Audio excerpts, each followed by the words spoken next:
The city held its breath for exactly 4 seconds before it broke apart. Dylan felt the ground shudder under his shoes first. A tremor, faint, the kind you'd blame on a passing truck.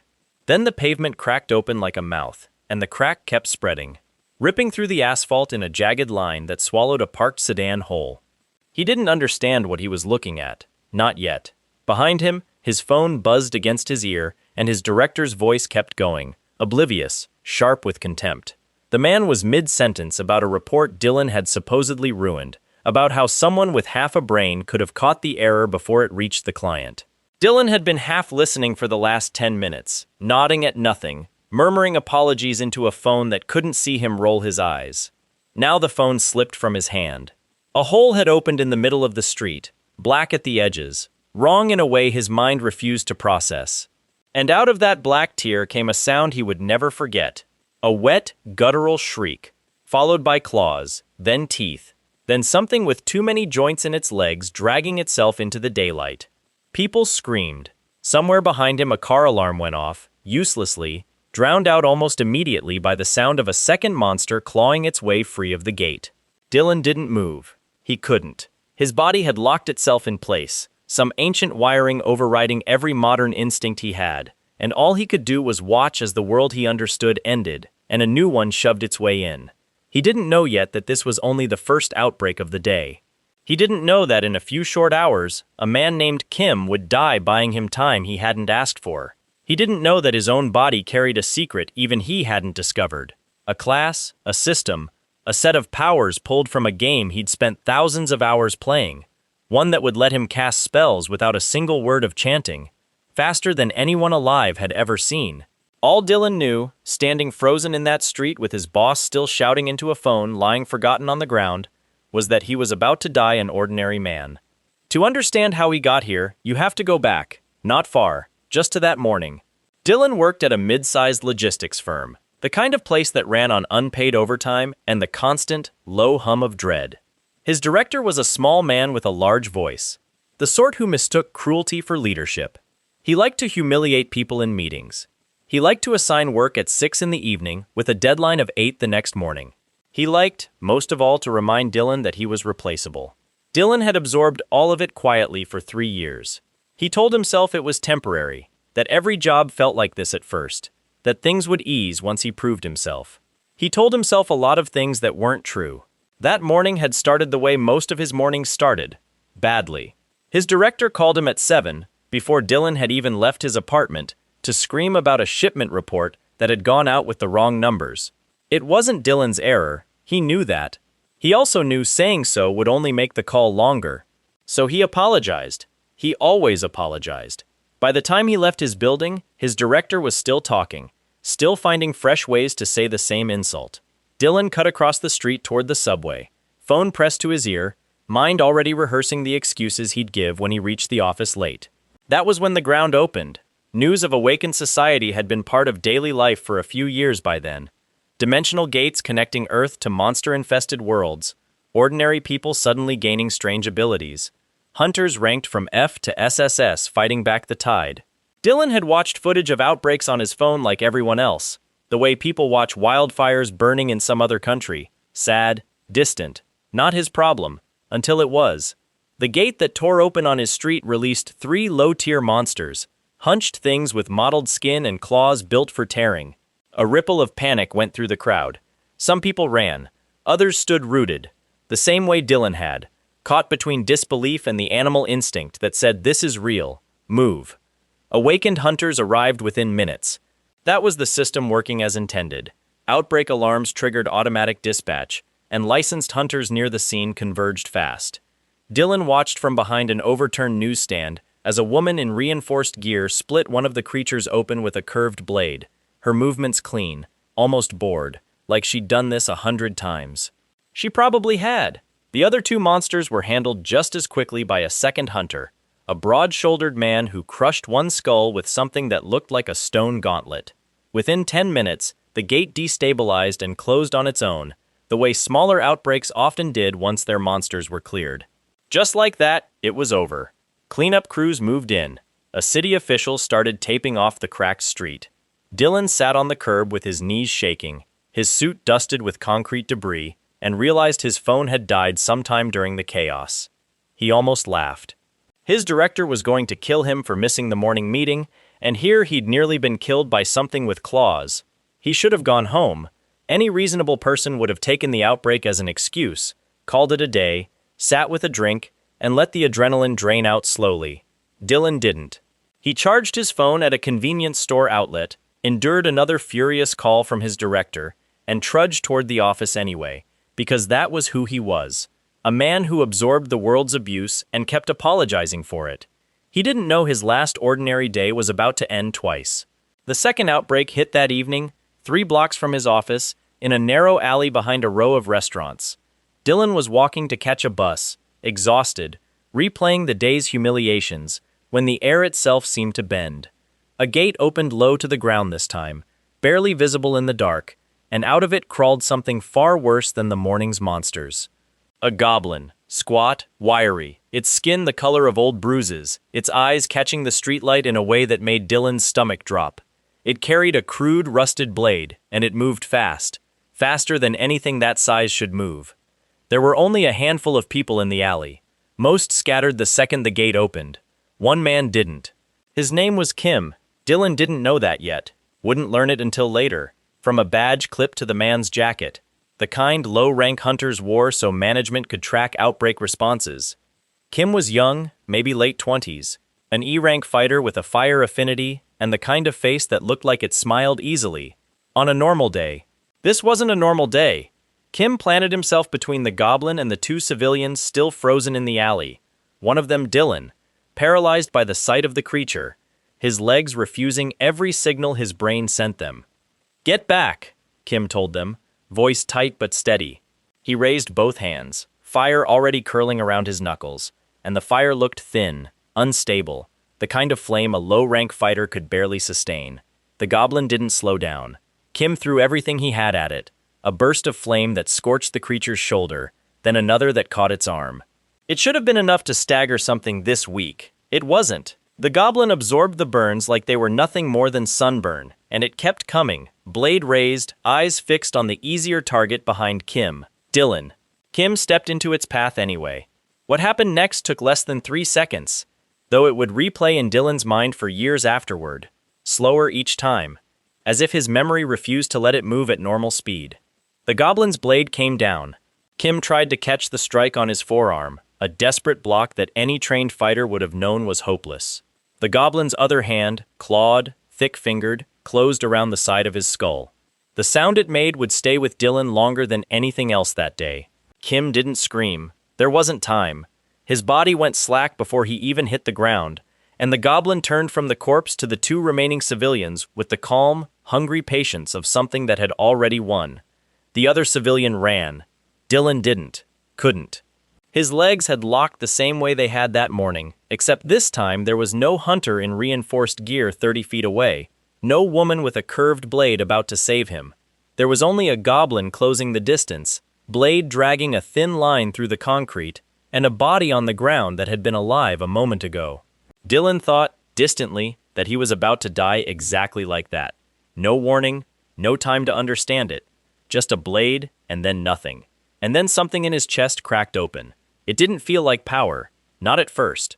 It felt like a door swinging wide somewhere behind his ribs, and through it poured something achingly familiar, the exact shape of a game he'd played for years, a game he could have described in his sleep down to the smallest interface icon, down to the cooldown timers and mana costs and the precise animation of every spell in its library.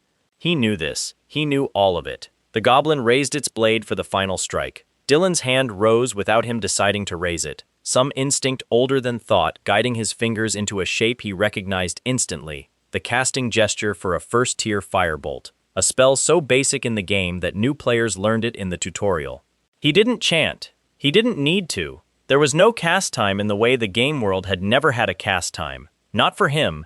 Not with the class that had just unlocked itself somewhere in the architecture of his own body. Fire erupted from his palm and hit the goblin square in the chest.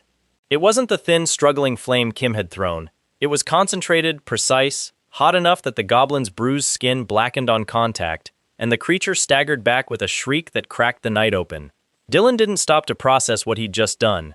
His hand moved again, muscle memory built from 1,000 hours of gameplay translating instantly into real, physical devastation, and a second bolt slammed into the goblin's skull. It dropped. The alley went silent except for the crackle of the flame dying against wet concrete and the distant wail of sirens finally responding to the outbreak alert. Dylan stood there, arms still raised, staring at his own hand like it belonged to a stranger. Notifications flickered at the edge of his vision, translucent panels of text and light that hadn't been there an hour ago, informing him in clean, clinical language that he had awakened, that he had been assigned a class, that his class was rare, unprecedented, unlike anything in the current awakened registry. He barely read any of it. His eyes had already gone to Kim's body, to the wrongness of the man's skull, to the fact that 30 seconds earlier this stranger had thrown himself between Dylan and a monster and lost. Dylan hadn't even known his name. He would learn it soon enough. From the badge, from the news reports the next day, from the quiet, procedural way management listed the casualty in an outbreak summary that most people would scroll past without a second thought. One low-rank hunter, deceased. One civilian, awakened during incident. That was all Kim would be to the rest of the world. A line item. A footnote in someone else's origin story. Dylan promised himself, kneeling there in an alley that smelled of scorched flesh and rust, that it wouldn't be nothing to him. He didn't know yet what kind of man that promise would turn him into, how far he'd climb, how many guildmasters would come to fear the name attached to his instant chantless spells, how many people would look at his low rank and mistake it for weakness right before he ended them. He only knew, in that moment, that he was never going to freeze like that again. Dylan didn't sleep that night. He sat on the edge of his bed with the lights off, staring at panels only he could see, reading through a class description that shouldn't have existed. Triple Awakened, Arcanist Class, Voidwalker's Grimoire. The name meant nothing to strangers. It meant everything to him. It was lifted almost exactly from a game he'd sunk 3,000 hours into over the past 6 years. A game with a build he'd mastered so completely that his old clan used to joke he could clear content blindfolded. Fire, lightning, shields, golems, alchemy, an entire toolkit he'd memorized down to cooldown windows. And somehow, impossibly, it was his now. Not pixels. Real. He tested a spell in his cramped apartment just to be sure the alley hadn't been some kind of shock-induced hallucination. A small conjured light, nothing dangerous, hovering above his palm like a firefly. It obeyed him instantly. No incantation, no delay. Just intention, and then result. He thought about his director's voice that morning, sharp and small, and certain of its own authority. He thought about Kim, about a name he'd only learned from a badge, about a stranger's blood on pavement that the city would hose off by morning like nothing had happened. He quit the next day. He didn't dress it up or soften it. He walked into the office, sat across from his director's desk, and told the man plainly that he wouldn't be coming back. His director opened his mouth to threaten him with something, a bad reference, a burned bridge, the usual currency of small men, and Dylan just looked at him, still faintly aware of the fire humming somewhere under his skin, and said nothing at all. There was nothing left to say to a man like that. He walked out into the afternoon light without his badge, without a plan, and for the first time in 3 years, his chest didn't feel tight. The first thing he needed was money. Awakened gear, licenses, testing fees at management outposts, none of it came cheap, and quitting his job meant burning through savings fast. But Dylan had an advantage nobody else in this world could claim. He knew exactly what his class could do, because he'd already lived a version of it for thousands of hours on a screen. Among his skills sat something the game had called Replicate, a crafting ability that let him duplicate certain items, so long as he understood their composition. In the game, it had been a mid-tier convenience skill, useful for farming crafting materials without grinding. Here, in a world where relics and enchanted items sold for absurd sums, it was closer to a printing press. He tested it on a cracked mana crystal he bought cheap from a pawn shop that dealt in minor awakened goods. The shop owner, a tired-looking man with burn scars on his hands, barely glanced up when Dylan asked to examine the crystal before buying it.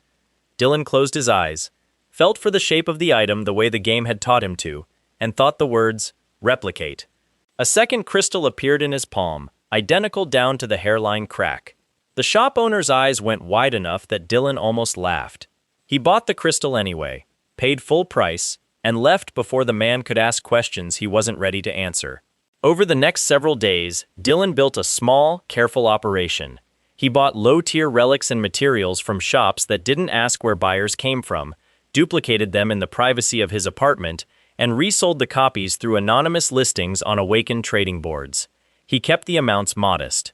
He didn't want attention yet, not until he understood how this world actually worked, who held power in it, and what happened to awakened who got noticed before they were ready. It was during one of these errands, walking back from a supply run with a bag of crafting components, that he saw the truck. A delivery van had blown through an intersection, brakes shrieking, sliding sideways across wet asphalt toward a crosswalk where a small boy stood frozen, school bag still on his back, eyes locked on the van like Dylan's had locked on the goblin days before. Dylan didn't think. His body moved before his mind finished processing the danger, another gift of instinct layered on top of instinct, and he cast Iron Skin on himself mid-sprint, a defensive buff that hardened flesh into something closer to living armor. He crossed the distance in a blur that startled the handful of onlookers who happened to be watching, scooped the boy up, and turned his back to the van a half-second before it hit. The impact should have shattered his spine. Instead, it felt like being shoved by a strong man, painful but survivable, the enchantment absorbing most of the force before it could do real damage. The van skidded to a stop a few feet past them, crumpled against a lamppost, its driver already scrambling out, pale and shaking. The boy clung to Dylan's jacket, sobbing, and Dylan just stood there for a moment, breathing hard, feeling the ache of the impact fade beneath the fading glow of his spell. A small crowd had gathered. Someone was already filming on their phone. Dylan set the boy down gently, made sure he found his mother in the crowd, and slipped away before anyone thought to ask his name. He didn't want to be famous yet. He wanted to understand the board before he made his first real move. That understanding came faster than he expected. 3 days later, when an outbreak alarm sounded near a construction site on the edge of the city. A mid-tier gate, according to the emergency broadcast, expected to release golem-type monsters. Dylan went toward it instead of away from it. He told himself it was curiosity, a chance to test his skills against something tougher than a single goblin. Some part of him knew it was also something closer to guilt, a refusal to stand frozen behind a newsstand ever again while someone else paid the price for his hesitation. The gate had released 4 dwarf golems, squat constructs of stone and rusted iron, slow-moving but strong enough to punch through concrete barriers like they were drywall. A licensed team was already engaging 2 of them near the site's entrance. The other 2 had broken off toward a row of half-built apartment structures, where a young woman in a hard hat, a site surveyor, judging by her gear, had gotten trapped between a golem and a collapsed scaffold. Her name, Dylan would learn afterward, was Katarina. In the moment, she was just a stranger about to be crushed. Dylan didn't hesitate this time. He raised both hands, one already glowing with lightning, the other tracing the shape of a stone shield spell he'd used 100 times in the game to block heavier hits. The shield snapped into existence between Katarina and the nearest golem a half-second before its fist would have landed, absorbing the blow with a shudder that cracked the pavement beneath them both. Then he moved. Lightning arced from his palm into the golem's chest, punching through the stone shell to whatever crude core kept it animated, and the construct crumbled into a pile of loose rock. The second golem turned toward him, slower, and Dylan met it with a chained bolt of fire that split its torso clean in half. Katarina stared at him like he'd fallen out of the sky. She started, and stopped, because there wasn't an easy word for what he clearly was. Not a licensed hunter, not with a rank badge she recognized. Just a man in street clothes who'd casually leveled 2 golems that had needed a licensed team to handle the other 2. Dylan helped her over the collapsed scaffold, made sure she was clear of the site, and left before the arriving management response team could catch more than a glimpse of him. He couldn't stay invisible forever, though. Word traveled fast in awakened circles. An unranked civilian dropping golems without a scratch. A mystery caster nobody could place. Within a week, the first offers started arriving, routed through the pawnshop owner who'd sold him that first mana crystal, and clearly hadn't been able to resist telling people about the strange man who could duplicate relics. Guild scouts came first. Small operations, mid-tier houses looking for cheap, unranked talent to lock into predatory long-term contracts. Dylan turned them all away without much interest, until a scout from one of the city's larger guilds finally tracked him down at his apartment. Polite, but visibly nervous. clearly under orders not to leave without at least a number. Dylan gave them one. 100 billion. Flatly, without blinking, watching the scout's composure crack in real time. The scout started, then stopped, clearly recalculating whatever script he'd walked in with. That's an SS rank signing figure. You don't have a rank yet. Then I guess I'm expensive for a nobody, Dylan said. The scout left without an agreement, but Dylan wasn't worried. He hadn't set the number to close a deal. He'd set it to see who came back, and how desperate they were when they did. While guilds chewed on his asking price, Dylan went looking for a different kind of test. Something to measure himself against people who actually meant to kill, not construct monsters following simple aggression patterns. He'd heard whispers on the trading boards about a stretch of contested monster territory outside the city, unofficially controlled by a trio of PKers, player killers, in the old game slang that awakened culture had absorbed wholesale. Hunters who'd gone rogue, preying on weaker awakened who wandered into the zone alone. He wandered in alone on purpose. They found him within the hour, 3 men in mismatched gear, weapons drawn before they'd even finished sizing him up. Their leader, a lean man with a scar bisecting one eyebrow, laughed when he saw Dylan's lack of a visible rank badge. "Wrong zone for a tourist," the man said. Dylan didn't answer. He'd learned, in the handful of fights he'd already survived, that talking rarely accomplished anything a spell couldn't do faster. The first PKer lunged with a short blade, confident, telegraphing the strike in a way that told Dylan exactly how little real combat experience the man had. Dylan sidestepped, cast blind on him mid-motion, a debuff spell that stripped his vision to smoke and static, and followed with a bolt of fire that caught the man's exposed shoulder, dropping him screaming. The second came at him with an axe, faster, and Dylan met the swing with a stone gauntlet conjured just in time, the impact ringing up his arm without breaking it. He answered with lightning point blank, and the man convulsed and dropped before he understood what had hit him. The leader hesitated, blade still raised, doing the math on what he was actually facing. Dylan gave him exactly the time it took to reach that conclusion before ending the fight. A chained bolt of flame that arced from his palm and caught the man across the chest, dropping him beside his companions.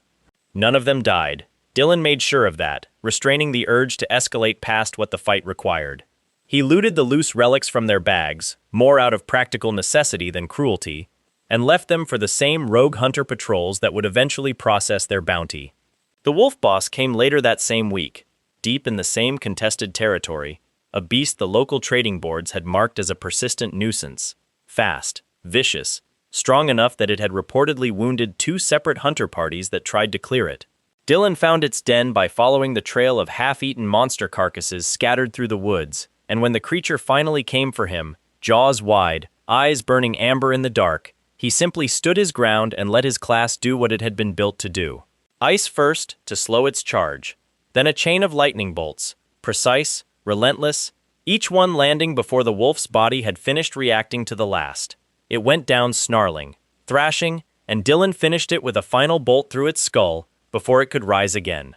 He stood over the corpse afterward, breathing steady, feeling something settle into place inside him that hadn't been there a week earlier.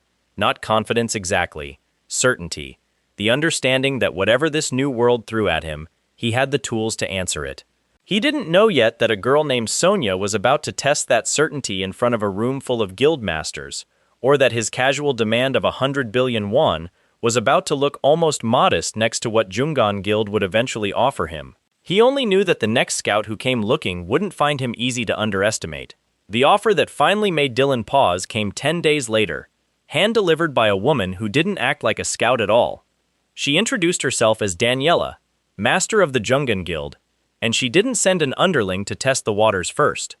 She came herself, sat across from Dylan in a quiet cafe he'd chosen specifically because it had 2 exits, and set a tablet on the table between them without any preamble. 100 billion was your number, she said. I'm not here to negotiate it down. Dylan studied her.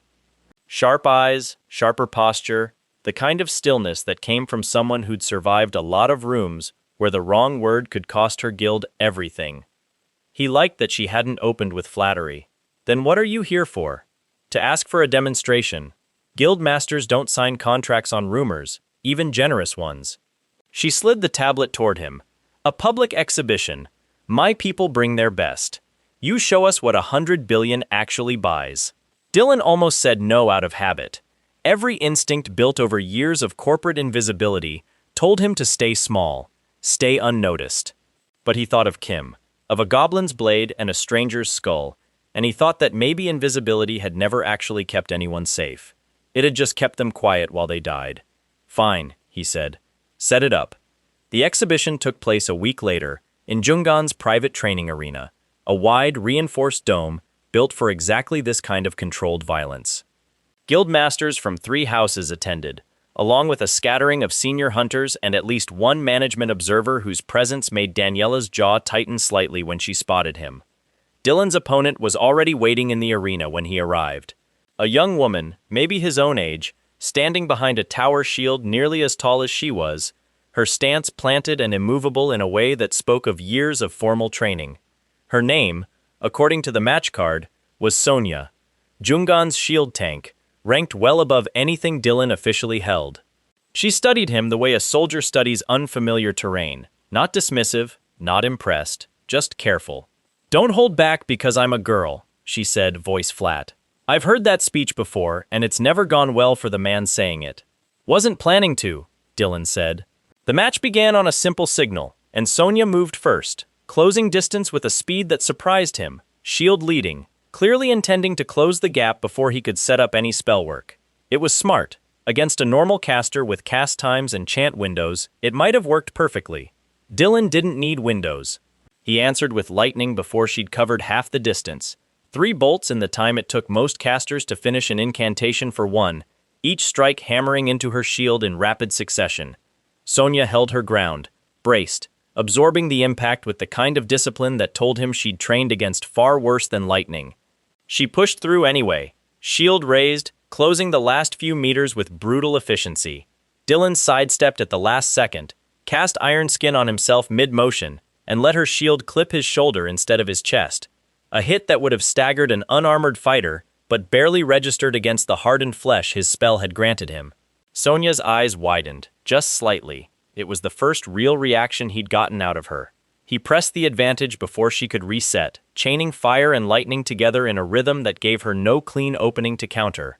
Spell after spell landing faster than her shield could fully recover between hits. She weathered 3, 4, 5 strikes with a stubbornness he respected, but by the 6th her stance had started to buckle, sweat cutting lines down her temple, the shield trembling under sustained pressure it had never been designed to absorb. The 7th strike put her on one knee. Silence fell across the arena. Somewhere in the observation gallery, a guildmaster Dylan didn't recognize let out a low whistle. Daniela's expression didn't change, but something in her posture eased, the look of a woman confirming a bet she'd already made in private. Sonya stayed on her knee for a moment, breathing hard, staring up at him with an expression that wasn't quite anger and wasn't quite awe. "No cast time," she said, mostly to herself. "You don't have a cast time at all." "No," Dylan agreed, offering her a hand. "I don't." She took it, let him pull her up, and didn't let go of his hand quite as fast as strict professionalism might have demanded.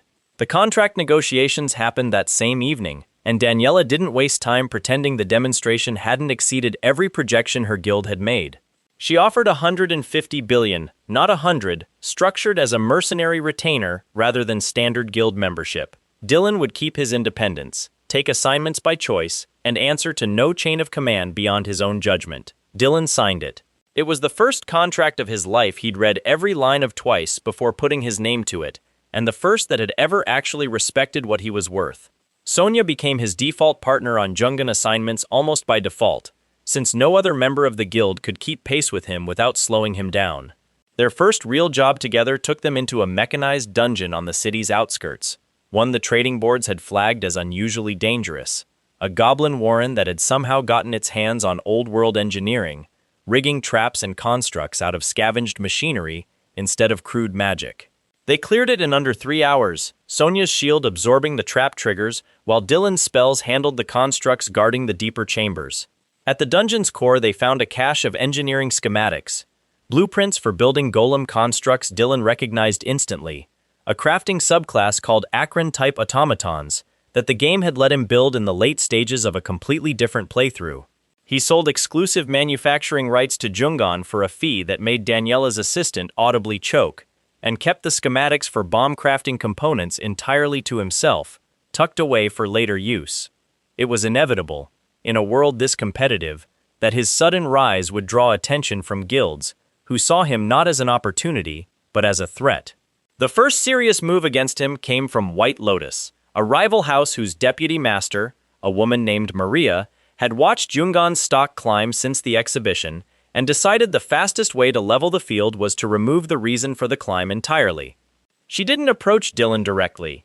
People like Maria never did. Instead, she reached out through a broker known only as Ghost Ant, a name that circulated through certain corners of the awakened underworld with the kind of hushed respect reserved for people who made problems disappear permanently. The mercenaries Ghost Ant supplied were competent, professional, the kind of hired blades who'd handled harder targets than an unranked caster with a flashy reputation. They struck while Dylan and Sonia were mid-dungeon on an unrelated job, ambushing them in a narrow chamber rigged specifically to box them in. It was, in hindsight, a poorly chosen target. Dylan felt the trap trigger before it fully closed, some instinct honed by weeks of near-death experience flagging the wrongness of the air a half-second before the walls sealed. Sonia planted her shield instantly, covering the narrow entrance the mercenaries would need to funnel through, and Dylan used the brief window to layer defensive wards across both of them. The mercenaries came in fast, 4 of them, blades and spellwork ready. They died faster. Dylan chained lightning through the first 2 before they'd cleared the entrance, the confined space turning his usually wide spellwork into something closer to a kill box. Sonia caught the 3rd on her shield and drove him back into the path of a firebolt that ended things cleanly. The 4th tried to retreat the way he'd come, and Dylan wasn't in a mood to let hired killers walk away to try again later. He didn't. None of them did. Afterward, sitting in the wreckage of a trap meant to kill him, Dylan didn't feel triumphant. He felt something colder, more focused, the understanding that this world wouldn't stop testing him just because he kept passing. He asked around, quietly, and it didn't take long to trace the hit back to White Lotus. 2 days later, he smashed the standing record on a rank-up trial that guild veterans had held for months, clearing it in 59 minutes flat, while an audience of onlookers watched a man they'd assumed was still F-rank annihilate a benchmark built for D-rank hunters. An arrogant White Lotus member had mocked his gear before the trial started, made some comment about cheap enchantments and wasted potential. Dylan let the record speak instead of answering, and watched the man's composure crumble in real time as the results posted. Then he went to see Maria himself. He found her at her private residence that same night, walked past her security with a ward that muted alarm wards without triggering them, and let himself into her bedroom while she was reviewing reports at her desk. She startled, reached for a weapon, and stopped when she recognized who was standing in her doorway. "I know it was you," Dylan said, calm, almost conversational. "The mercenaries, Ghost Ant, all of it." Maria's composure cracked slightly, though she tried to mask it with cold professionalism. "You have no proof." "I don't need proof," Dylan said. "I need 10 billion, and your word that this doesn't happen again." She stared at him for a long moment, weighing options that had clearly narrowed to nothing since he'd walked in unannounced past every ward her guild had paid for. In the end, she transferred the funds herself, jaw tight, eyes promising a grudge she wasn't foolish enough to act on again anytime soon. Dylan left without gloating. He didn't need to. The look on her face when she realized exactly how thoroughly she'd underestimated him was payment enough on its own. He didn't know yet that Maria's pride would curdle into something far more dangerous down the line, or that Ghost Ant's interest in him was only beginning. He didn't know that a station outbreak was coming, one that would pull in management's highest leadership and an old childhood friend he hadn't seen in years. He only knew that for the first time since the alley, since Kim's skull cracking under a goblin's fist, the ground beneath him finally felt like his to stand on. The station outbreak began the way the worst ones always did, quietly, almost politely, a tremor under the platform tiles that most commuters mistook for a train arriving early. Dylan was 3 stops away when the emergency broadcast hit every phone in the city at once, the flat automated voice reciting coordinates and threat classification with a calm that felt almost obscene given what the classification actually meant. Mega-tier gate. Civilian casualties already reported. All available awakened requested to respond. He didn't wait for Jungon to issue him an assignment. He was moving before the broadcast finished. The station itself had turned into something out of a nightmare by the time he arrived. Cracked tile, flickering emergency lighting, and monsters pouring through a gate that had torn open directly above the main concourse, raining down onto commuters who'd had nowhere to run in the enclosed space. Dylan pushed through fleeing crowds, casting iron skin on himself as he moved, and found the first knot of survivors trapped behind an overturned kiosk, cornered by two lurching constructs built from something that looked disturbingly like scrapped subway cars fused with claws. He didn't slow down to assess. He'd learned that lesson in an alley weeks ago, at the cost of a stranger's life. Lightning first, to stagger, then fire to finish, the constructs crumbling into scrap before the trapped commuters had even finished screaming. "Move!" he told them, already turning toward the next sound of distress. "Exits are that way. Go." He worked through the concourse like that for the better part of 20 minutes, clearing pockets of monsters, herding survivors toward exits, healing the worst of the wounded with a restoration spell he'd unlocked only recently and hadn't fully tested until that moment. It worked better than he expected. Flesh knitting, bleeding slowing, a woman with a crushed hand able to flex her fingers again within seconds of the spell settling over her. He was pulling a wounded man toward the stairs when he heard a familiar voice cut through the chaos, sharp with authority, in a way that made half the fleeing crowd instinctively part around her. "Dylan?" He turned, and for a moment the outbreak seemed almost distant, drowned out by a face he hadn't seen in over a decade. Arya, red hair pulled back tight, a long sword already drawn, an expression of pure disbelief cutting through her battle focus. "You're awakened?" she said, incredulous, already falling into step beside him as they moved toward the next cluster of trapped civilians. "Since when? Last I heard you were stuck in some corporate hellhole." "Since a goblin killed a man trying to save my life," Dylan said, and something in his tone must have told her not to push further, because she didn't. They fought side by side through the next stretch of the concourse with an ease that surprised them both. Old rhythms resurfacing from childhood sparring sessions neither of them had thought about in years. Arya's blade covering the openings his spellwork left, his lightning clearing paths her sword alone couldn't have managed fast enough. They found management's leadership near the station's central hub, coordinating the response with the kind of controlled urgency that came from people used to disasters far worse than this one. Morgan, a broad-shouldered man whose voice carried without needing to be raised, was directing hunter squads toward the gate's epicenter. Beside him, Veronica, sharper, quieter, missing nothing, was tracking casualty reports on a floating display only she seemed fully able to read. "You're the caster from the Jungan exhibition," Veronica said the moment Dylan came into view, not a question. "Good. We need bodies who can clear a path to the gate's core without slowing down for cast times." "Then let's clear it," Dylan said. The gate's epicenter had spawned something worse than the scattered constructs terrorizing the concourse.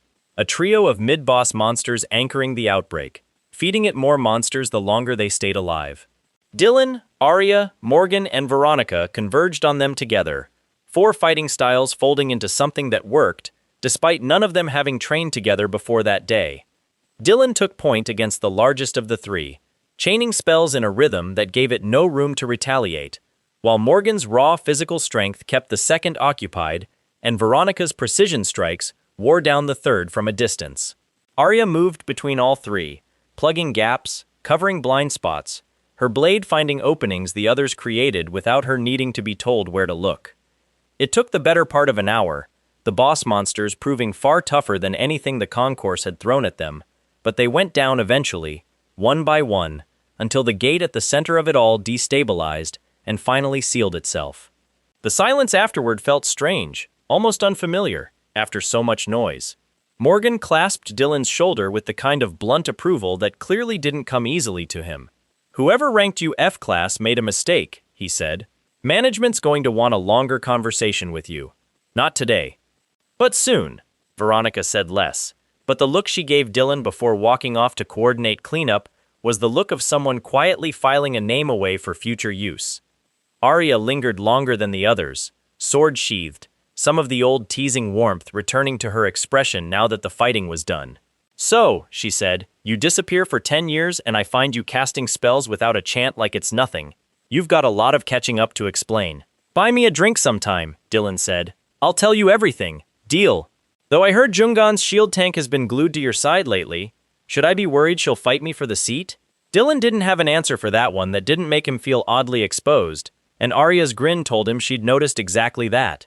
It was in the weeks following the station outbreak, once his name had climbed high enough that management itself started tracking his movements, that Dylan first encountered something stranger than anything the outbreak world had shown him yet. A rift that didn't behave like the others, tucked away in an unregistered corner of the city, one that led not to a monster world, but to somewhere else entirely. He stepped through it out of curiosity more than caution, and found himself standing in a dimension that had no business existing under any awakened classification he'd read. The sky here burned a deep violet, and the ground beneath his feet felt less like earth and more like pressed glass, cool and faintly humming. A figure waited for him there, ancient in a way that had nothing to do with age. A mage named Burkhard. Robes layered in fabric that shifted color depending on the angle Dylan looked at him from. Eyes carrying the particular weight of someone who'd watched centuries pass without much interest in most of them. "You're not the first to stumble through," Burkhard said, without preamble. "You may be the first who deserve to." He didn't explain further. Instead, he gestured to a towering stone structure in the distance, its face carved with a shape Dylan recognized instantly.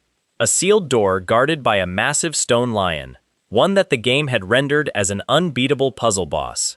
A test meant to be solved through cleverness rather than force. "Solve it," Burkhard said, "and I'll give you something worth the walk." Dylan studied the lion for a long moment, memory surfacing from 100 failed attempts on a screen years ago. Every trick, every trap, every false solution the game had baited players into trying first. He remembered, finally, the one detail most players never found, that the puzzle wasn't meant to be solved at all. It was meant to be broken. He didn't bother with the intended riddle. He simply built momentum, layered every offensive spell he had into a single point of impact, and drove his fist into the barrier the lion guarded with enough force to crack the dimension's own boundary wall. Burkhard's expression didn't shift, but something in his stillness suggested he was, in his own ancient way, impressed. "Brute reasoning," he said. "Not elegant, effective." He handed Dylan a ring afterward, one that pulsed faintly with contained power, and offered no explanation beyond a warning that its true use would reveal itself when Dylan needed it most. Dylan didn't ask more questions.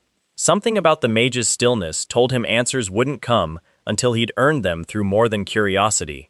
He stepped back through the rift into his own world with the ring tucked away, unaware that the quiet stretch of guild politics and crafting he'd returned to was about to be shattered by a threat bigger than anything he'd faced yet. A global mega outbreak already stirring somewhere beyond his sight, and a boss named Ebenar whose blade would find his chest before this story let him breathe again. Word spread faster after Burkhard's dimension than anything that had come before it, though not because Dylan told anyone where he'd been. He simply started selling something new. Recognition scrolls, items he crafted using a fusion of his duplication skill and a formula he adapted loosely from spatial stone theory the mage had let slip in passing. In practice, they did something the trading boards had never seen. They let a hunter verify another awaken's rank and class with total certainty, cutting through the guesswork and forged credentials that had plagued the guild economy for years. Guilds paid enormous sums for exclusive batches. Management, once it understood the implications, moved quickly to formalize an alliance with him rather than risk a rival power structure controlling verification technology outright. Dylan didn't mind the attention this time. It came on his terms, backed by something he'd built rather than something he'd survived. He barely had time to enjoy it. The first sign that something larger was coming arrived through management's early warning network. Gate activity spiking simultaneously across multiple continents, a pattern nobody in recorded awakened history had documented before. Analysts called it, cautiously at first, then with mounting alarm, a mega outbreak. Every major hub was expected to face simultaneous incursions within the week. Guild politics, predictably, didn't pause for the crisis. If anything, they sharpened around it. Dylan caught wind of the coming betrayal almost by accident, a fragment of conversation overheard through a recognition scroll transaction with a nervous mid-tier broker who talked too much when he thought Dylan wasn't paying attention. White Lotus and a smaller house called Tree Soul were planning to use the chaos of the mega outbreak as cover, striking Jungan's exposed flanks while the guild's forces were stretched thin defending civilians. Dylan brought it straight to Daniela.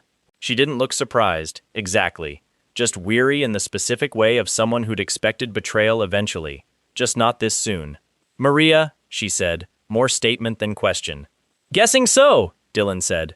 She's had a grudge since I made her hand over 10 billion in her own bedroom. Daniela's mouth twitched, not quite a smile. Then we don't let her get the drop on us. We use the outbreak as cover too. Pull the other guild masters together before Lotus and Tree Soul can move. United defense looks a lot less like an opportunity to exploit. It worked better than either of them expected. Faced with a unified front instead of a fractured one, White Lotus and Tree Soul's ambush collapsed before it truly began. Their forces caught overextended and exposed the moment the larger guilds turned coordinated attention their way. Dylan didn't fight in that skirmish personally. Daniela handled the political maneuvering, and the guild's regular forces handled the rest. But the message landed clearly enough. Nobody moved against Jungon again without expecting the other houses to notice. The mega outbreak itself, though, cared nothing for guild politics. Gates tore open across the city in a pattern too coordinated to be natural, releasing waves of monsters that dwarfed anything Dylan had faced since the alley. He fought through 3 separate incursion points in a single night, clearing lesser threats fast enough to reach the worst of it before it could spread. A boss-tier monster the emergency broadcasts had already started calling Ogre Lord Ebenar, a creature easily 3 times Dylan's height, its skin a mottled gray-green, its presence alone sending lesser monsters scattering out of its path like it was something even they feared. Dylan reached the epicenter alongside Sonya, her shield already dented from an earlier skirmish, both of them arriving just as Ebenar finished crushing a hunter squad that had tried to hold the line before them. "That's not something we soften first," Sonya said, low. "That's something we survive first." She wasn't wrong. Ebenar moved with a speed that shouldn't have belonged to something so massive, closing the distance before Dylan had finished his first spell, a fist the size of a car swinging down toward them both. Sonya caught the blow on her shield and skidded back a dozen feet, boots tearing furrows into the ground, teeth gritted against the impact. Dylan answered with everything he had. Lightning, fire, ice, a barrage meant to overwhelm anything he'd fought before. Ebenar shrugged through most of it, its hide thick enough that even his fastest chain spells only scored shallow burns across skin that regenerated almost as quickly as he could damage it. This wasn't the wolf boss. This wasn't 3 PKers who'd underestimated him. This was something built to survive exactly the kind of overwhelming offense he usually relied on. He adjusted, layering defensive wards over Sonya while she anchored the front line, searching for an opening in Ebenar's guard the way the game had once taught him to search for boss patterns. The small tell before a heavy attack, the half-second of exposed weakness after a missed swing. He found it, eventually, in the brief opening after one of Ebenar's ground slam attacks, its arm briefly extended, its side exposed. Dylan drove a concentrated bolt of lightning into that opening, and for the first time, Ebenar actually staggered. It should have been the turning point. Instead, it made the creature furious. Ebenar's next swing came faster than either of them anticipated, catching Sonya's shield at an angle that sent her sprawling, and turning its full attention on Dylan the instant she was down. He tried to react, tried to summon a ward, a shield, anything, but the creature's claws closed the distance faster than his spell could form, and its full weight drove a jagged tusk clean through his chest. The pain didn't register right away. That was the strange part, the part he'd remember most clearly afterward, the cold shock of impact before the agony caught up, the sensation of his own blood running warm down his front, while his mind refused to accept what had just happened. He hit the ground. Sonya was screaming something he couldn't quite parse anymore, her voice distant, distorted, the world narrowing to a tunnel of gray at its edges. He thought, distantly, that this was how it ended. Not with a goblin in an alley, but here, against something that had simply been stronger than he was. And then warmth spread through him that had nothing to do with blood loss. It came from the ring Burkhard had given him, pulsing gold-white light against his chest, and with it came a voice that wasn't Burkhard's, softer, older, carrying the particular gravity of something that existed far outside ordinary awakened classification, an angel's blessing, the ring's dormant purpose finally revealing itself exactly when Dylan needed it most. The wound in his chest closed, not slowly, instantly, flesh knitting back together in a rush that left him gasping, alive, functional, standing up from ground still slick with his own blood, before Ebenar had even finished turning back toward him. Ebenar's roar of confusion at seeing its kill rise again gave Dylan exactly the opening he needed. He didn't waste it on caution this time. He tore open a spatial portal directly in front of himself, one edge of it, then another behind Ebenar's exposed flank, a trick he'd never dared attempt mid-combat before, requiring precision he wasn't sure he actually had until the moment he needed it. He drew the magic-infused pistol he'd crafted weeks earlier from spare relic components, aimed through the near portal, and fired.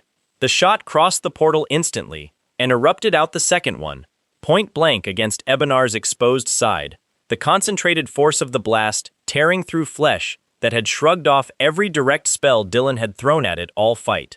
Ebenar staggered, roared, and this time didn't recover. Dylan closed the portals, drew his remaining strength into one final chained bolt of lightning, and drove it through the wound the portal shot had already opened. The Ogre Lord fell. Sonya reached him a moment later, favoring one arm, her face pale with something that wasn't just battle exhaustion. She looked at the blood still drying across his chest, at the tear in his shirt where a tusk had gone straight through moments before, and didn't say anything at all for a long moment. "You died," she said finally, voice tight. "I watched you die." "I got better," Dylan said, which wasn't really an answer, but it was the only one he had the strength left to give. She hit his shoulder, harder than strictly necessary, somewhere between anger and relief. He let her. He figured he'd earned it. Neither of them noticed, in the exhaustion following Ebenar's fall, the shape watching from a rooftop at the edge of the battlefield. Maria, half her expression already lost beneath something cold and mechanical that hadn't been there the last time Dylan had confronted her in her own bedroom. She wasn't finished with him. Whatever Chinese guild had gotten to her in the time since, they'd made sure of that. Dylan wouldn't learn how much of her humanity they'd already stripped away until she came for him from the sky, bazooka arm and all, on a day he least expected it, right after the first real happiness he'd let himself have in weeks. The days after Ebenar's fall passed in a strange, quiet blur, the kind of calm that always felt fragile after something that violent. Dylan spent most of it recovering, letting his body catch up to whatever the ring's blessing had patched together in a rush. Sonya checked on him twice, both times under thin professional pretexts that fooled neither of them. It was Sonya, in the end, who suggested the amusement park. She brought it up almost carelessly, staring at a Jungan mission board instead of at him, saying something about how they'd both nearly died twice in the last month, and maybe they were allowed one day that wasn't about outbreaks or guild politics. Dylan didn't argue. The park itself sat on the edge of the city, one of the few places mostly untouched by outbreak damage. Its rides lit up against the evening sky in a way that felt almost defiantly ordinary. They rode a rickety wooden coaster that Sonya claimed, unconvincingly, not to be nervous about, and Dylan won her an oversized stuffed wolf at a shooting booth, using a level of precision the booth attendant clearly found suspicious. "You're cheating," Sonya said, hugging the wolf anyway. "I'm good at aiming," Dylan said. "There's a difference. There really isn't." They ate at a small stand that sold overpriced skewers, sat on a bench overlooking the park's central fountain, and for an hour, neither of them talked about golems or guild masters, or the mounting dread of whatever the mega outbreak's aftermath still owed them. Sonya laughed at something small, genuinely, the sound catching Dylan off guard with how much lighter it made everything feel. He thought, watching her, that this was the first time since the alley that he'd let himself want something that wasn't just survival. They were walking back toward the park's exit, the stuffed wolf tucked under Sonya's arm, when the sky above them tore open with a violence that had nothing to do with a natural gate. Maria dropped through it like something falling rather than flying, and the crowd's screams turned instantly to panic when they saw what she'd become. Half her face remained recognizably human. The other half had been replaced with something cold and mechanical, plating fused directly into flesh, one arm rebuilt entirely into a weapon that hummed with a charge Dylan recognized instantly as dangerous. "You should have stayed dead at Ebenar's feet," she said, voice distorted, half mechanical itself now. Dylan barely had time to shove Sonya clear before Maria's arm discharged, a concussive blast that tore through the space he'd occupied a half-second earlier, obliterating a section of decorative fencing and sending park-goers scattering in every direction. He answered with lightning on instinct, and it did almost nothing, arcing harmlessly off plating clearly designed to absorb exactly that kind of attack. Whatever guild had gotten their hands on her, they'd built her specifically to counter him. Sonya's shield came up between them a heartbeat later, buying Dylan the half-second he needed to think instead of just react. He shifted his approach, layering ice beneath Maria's feet instead of aiming for her armored core, and the sudden loss of footing gave him an opening he chained immediately into a portal-based strike, similar to the one that had ended Ebenar. It staggered her. It didn't finish her. She raised her weaponized arm again, aiming not at Dylan this time but at the fleeing crowd behind him, and Dylan understood with sudden, cold clarity that she wasn't fighting to win anymore. She was fighting to make him choose between stopping her and protecting people who couldn't protect themselves. He didn't get the chance to make that choice. Space folded strangely around him, a sensation like falling sideways, and when it settled, the amusement park was gone, replaced by a still, gray pocket dimension that felt utterly disconnected from anything Dylan understood about how space was supposed to behave. Maria was gone too. So was Sonia, so was the noise of the crowd, all of it stripped away in an instant. A figure waited there, unhurried, watching him with an expression that gave away nothing. "Ghost Ant," Dylan said. He didn't need an introduction. The name had followed him since the mercenary ambush weeks ago. "You're not ready for what you're becoming," Ghost Ant said, without preamble, voice quiet in a way that felt more unsettling than any threat would have. "Power like yours attracts things faster than you can prepare for them. Ego kills faster than any monster does." "Is that a warning or a threat?" "A warning," Ghost Ant said. "For now.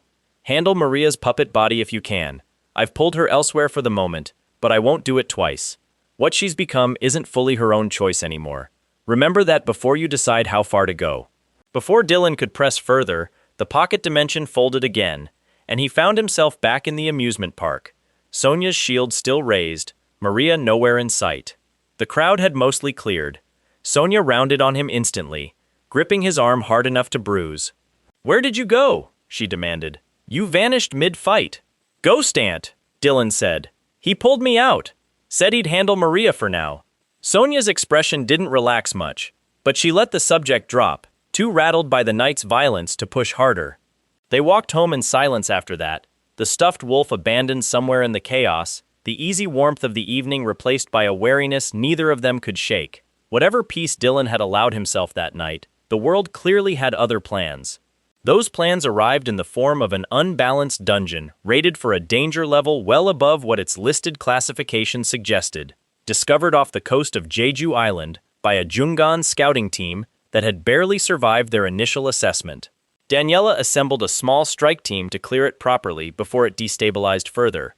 Dylan, Sonia, and two other Jungan fighters, Lily and Jacob, both solid mid-rank combatants Dylan had worked alongside before without incident. The dungeon itself proved just as dangerous as the warning suggested, its interior warped by whatever imbalance had thrown its classification off, monsters inside hitting far harder than their nominal rank should have allowed. They fought through 3 separate chambers before reaching what should have been the dungeon's final guardian, only to find it flanked by a pair of secondary elites nobody had accounted for in the scouting report. Lily took a hit that cracked her ribs early, forcing Jacob to split his attention between offense and keeping her upright. Dylan focused the bulk of his spell work on the primary guardian, trusting Sonia to anchor the flank against the elites. He didn't see the strike coming until it had already landed. One of the elites broke past Sonia's guard in a way that shouldn't have been possible against her usual defense, catching her mid-turn, driving a jagged blade through her side in the same instant Dylan's spell finished off the guardian he'd been focused on. She went down hard, blood pooling fast beneath her, and Dylan crossed the distance between them faster than he'd ever moved in his life, already casting every restoration spell he knew before he'd even reached her. "Stay with me," he said, voice cracking in a way he didn't have the composure left to hide. "Sonia, stay with me." She didn't answer, not clearly, her eyes fluttering, breath shallow. Dylan poured every restoration spell his class allowed into the wound, layering them faster than he'd ever chained spells in combat, watching the bleeding slow by degrees, while Jacob and Lily finished off the remaining elite behind him. It was enough. Barely. Enough to stabilize her long enough to get her out of the dungeon and into proper medical care, though the walk back to the extraction point felt, to Dylan, like the longest of his life. She woke in the hospital 2 days later, IV lines and monitors humming quietly around her, Dylan asleep in an uncomfortable chair beside her bed, having barely left it since they'd arrived. The sound of her stirring pulled him awake instantly. Sonia looked at him, pale but clearly, blessedly alive, and burst into tears the moment their eyes met.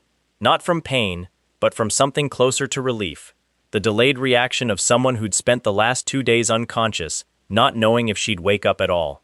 Dylan took her hand without thinking twice about it. "You scared me," he said quietly. "I don't want to feel that again, watching you go down like that."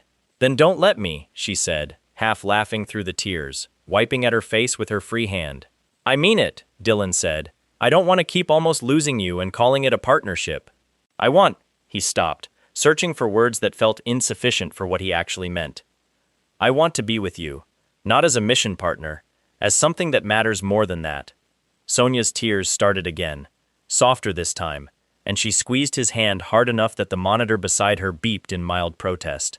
"Took you almost dying and me almost dying both, apparently," she said. "But yes, obviously yes. It wasn't a grand declaration, not the kind of moment either of them would have scripted for themselves months earlier, standing in the wreckage of two near deaths.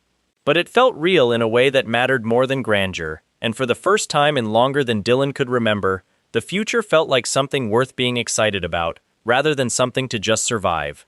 He didn't know yet how little time that peace would get to breathe before the next call came. An invitation from the American Liberty Guild, an SS rank boss named Ikazella waiting in the ice fields of Alaska, and a heart that would become the final piece of something Dylan hadn't even realized he'd been building toward. The invitation from Liberty Guild arrived through management channels rather than a direct contact, which told Dylan something about how seriously the request was meant to be taken before he'd even opened it. An SS rank boss, dug in somewhere beneath the ice fields of Alaska, had resisted 3 separate containment attempts by Liberty's own top hunters. They wanted outside help. Specifically, they wanted him.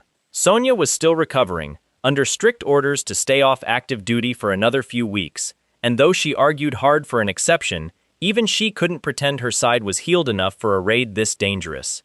Dylan left without her, promising to come back with a story worth the wait, and tried not to notice how much quieter the flight felt without her sharp commentary filling the silence.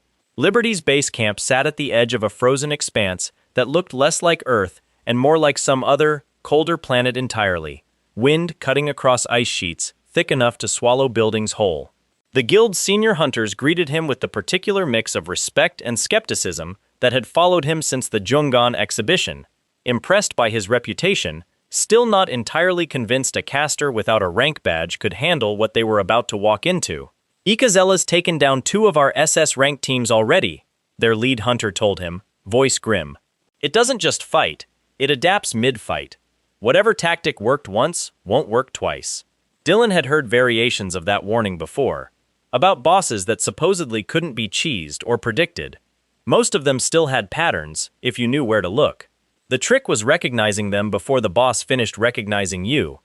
They found Ikazella at the base of a massive ice formation, a creature built like something between a wolf and a serpent, easily the size of a small building, its scales catching the pale Arctic light in shifting colors that made it hard to track exactly where it began and ended against the ice. It noticed them long before they were ready, and the fight began not with a roar, but with a silence that felt worse. The first exchange nearly ended things badly. Ikazella's initial strike came faster than its size suggested it should be capable of. A full-body lunge that forced Dylan into a hurried ice shield he barely got up in time, the impact still hard enough to send him skidding backward across frozen ground. Liberty's support hunters engaged from the flanks, testing its defenses with coordinated strikes, and Ikazella adapted exactly the way its reputation warned, shifting its stance mid-fight to counter each new tactic within moments of it being used. Dylan watched the pattern more than he fought, letting Liberty's hunters absorb the early exchanges while he studied the way Ikazella's body language shifted just before each adaptation, the same way he'd once studied boss telegraphs on a screen. There was a rhythm underneath the chaos, if he looked hard enough. A half-second delay before each counter-adjustment, the creature needing that sliver of time to actually process and respond to a new threat. He decided, watching that rhythm confirm itself twice more, that the fight needed to become a duel rather than a group effort. Anything less gave Ikazella too many separate patterns to adapt against simultaneously, diluting the opening he was looking for. "Pull back," he told Liberty's hunters. "Let me take point alone. I need it focused on one threat, not 5. The lead hunter looked ready to argue, then thought better of it, waving his team back to a support position instead. Dylan stepped forward alone, and Ikazella's attention narrowed onto him completely, the way a predator locks onto whatever's directly in front of it. What followed was the hardest sustained fight of his life. Ikazella came at him in waves, testing spellwork with ice, then fire, then raw physical force, adapting its defense within seconds of each new approach the way its reputation had promised. Dylan matched it wave for wave, chaining spells faster than he'd ever needed to before, relying on instincts built from thousands of hours of a game that had, in some strange way, prepared him for exactly this kind of escalating, adaptive fight. He took hits. Real ones, hard enough to crack ribs beneath even his hardened defenses, hard enough that by the fight's later stretch his vision had started narrowing at the edges from cumulative damage. He didn't back off. Backing off, against something this adaptive, only gave it more time to calculate its next counter. The opening came, finally, in the same way most of his hardest fights had ended. A portal, torn open at an angle Ikazella's instincts hadn't accounted for, positioned just behind its exposed flank, while Dylan drew its focus with a chained barrage from the front. He fired his crafted pistol through the near portal the instant Ikazella overextended into a lunge, the shot crossing space and erupting out the second portal directly into the gap in its scales its own momentum had exposed. The blast tore through flesh that had shrugged off every direct spell thrown at it for the better part of an hour. Ikazella reared back, shrieking, and Dylan followed with everything he had left. Chained lightning, fire, a final concentrated blast that finished what the portal shot had started. It went down in a spray of ice and shattered scale, and this time it didn't rise again. Liberty's hunters moved in fast afterward, harvesting the creature's heart with the practiced efficiency of people who'd clearly done this before with lesser bosses, careful not to damage the relic-grade material inside it. They handed the heart to Dylan without argument, along with a payment that made even his 100 billion asking price from months ago look modest. He flew home exhausted in a way that went past physical fatigue, carrying Ikazella's heart and a collection of spatial stones Liberty had thrown in as part of the deal, along with a certainty that had been building in him for weeks now, the sense that all the pieces he'd gathered, all the relics and materials and lessons from a dozen close calls, were finally ready to become something singular. He crafted the dais ring in his hospital room, of all places, having checked himself in briefly for the cracked ribs Ikazella had left him with, Sonia asleep in the chair beside his bed after insisting on staying the night despite her own recovery. The crafting process unfolded slower than anything he'd attempted before, layer after layer of enchantment woven together, Ikazella's heart providing the raw elemental core, the spatial stones lending the ring its portal-based properties, Burkhard's earlier gift somehow slotting into the design in a way that felt less like coincidence and more like the mage had known, somehow, what Dylan would eventually need it for. The ring took shape in his palms, small and unassuming, humming with a depth of power that felt disproportionate to its size. Dylan stared at it in the quiet hospital room, feeling something settle into place that had been building since an alley and a goblin's blade months ago. The sense that he'd finally built something that was entirely, unmistakably his. The final binding ritual released more energy than he'd anticipated, a pulse that rattled the window glass and startled Sonia awake in her chair, both of them staring as the excess power tore a thin, crackling rift into the air at the foot of the hospital bed. Neither of them had triggered a gate. Neither of them had done anything that should have opened one.